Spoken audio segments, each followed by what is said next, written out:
আমাদেরকে গ্রাস করেছে ভাইরাল ভাইরাসে। একটা নিউজ করতে গেলে ভাইরাল আর্টিস্টের নিউজ হয়, প্রডিউসার অ্যাসোসিয়েশন টাকাটা লগ্নি করে। এইভাবে চলতে থাকলে ভাইরালের পিছনে ইন্ডাস্ট্রির জন্য খুব বড় হুমকি হয়ে দাঁড়াবে। ভাইরাল যে ভাইরাস আমাদেরকে গ্রাস করেছে ভাইরাল ভাইরাসে। আজকে সবসময় আমরা চাই ডিরেক্টরস গিল্ড যে ভালো অভিনেতারা অভিনেতারা কাজটা করুক, সেই জায়গাটায় এসে দাঁড়িয়েছে এমন যে এই যে ভাইরাল, এই ভাইরালের পিছে ছুটতে ছুটতে গিয়ে আমাদের যারা শক্তিমান অভিনেতা, যারা অভিনেত্রী, যারা দীর্ঘকাল ধরে এটাকে লালন করে আসছে, তারা, আমি মানি আপনাদের এই কথার সাথে একমত। তো এই জায়গাটাতে একটু আমরা একটু ধরে প্রতিবন্ধকতার মধ্যে আছি। সেখানে মনে করেন একা ডিরেক্টরস গিল্ড এটা পারবে না, এটার সাথে আমাদের প্রডিউসার অ্যাসোসিয়েশনকেও আমাদের পাশে লাগবে, কারণ প্রডিউসার অ্যাসোসিয়েশন টাকাটা লগ্নি করে। আমরা যারা নির্মাতারা নির্মাণ করি, এখানে বিভিন্ন চ্যানেল কর্তৃক একটা আমাদের একটা বড় বিষয় থাকে যে না এখানে ওই আর্টিস্ট এই আর্টিস্ট, যেটা আগে ছিল না, এটা ইদানিংকালে হরহামেশাই ঘটছে। এই জায়গা থেকে উত্তরণের জন্য কিন্তু আমরা চুপচাপ নেই, কথা বলছি। বিভিন্ন চ্যানেলের যারা কর্মকর্তা ব্যক্তি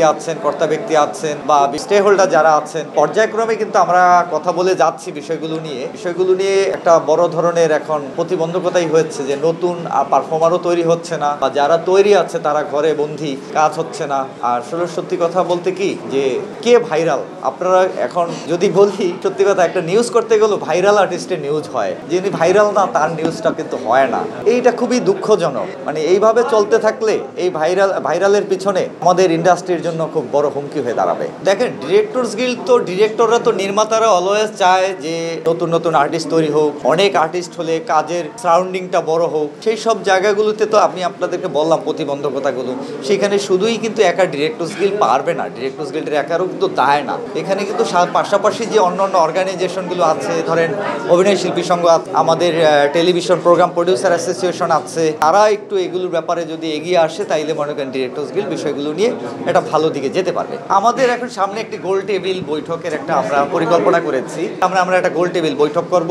ইন্ডাস্ট্রির চলমান যে প্রবলেমগুলো আছে, সমস্ত স্টে হোল্ডার যতগুলো অর্গানাইজেশন আছে সবগুলোকে নিয়েই আমরা একটা গোল টেবিল বৈঠকে বসবো। খুব শীঘ্রই আপনাদেরকে জানানো হবে আমাদের যেই প্রবলেমগুলো আছে রন্ধে সেই প্রবলেমগুলো আমরা ফাইন্ড আউট করছি। এগুলো নিয়ে বসে আমরা সবার সাথে সমন্বয় করে একটা বেটার কি সলিউশন করা যায় সেই সলিউশনের পথে এগিয়ে যাব।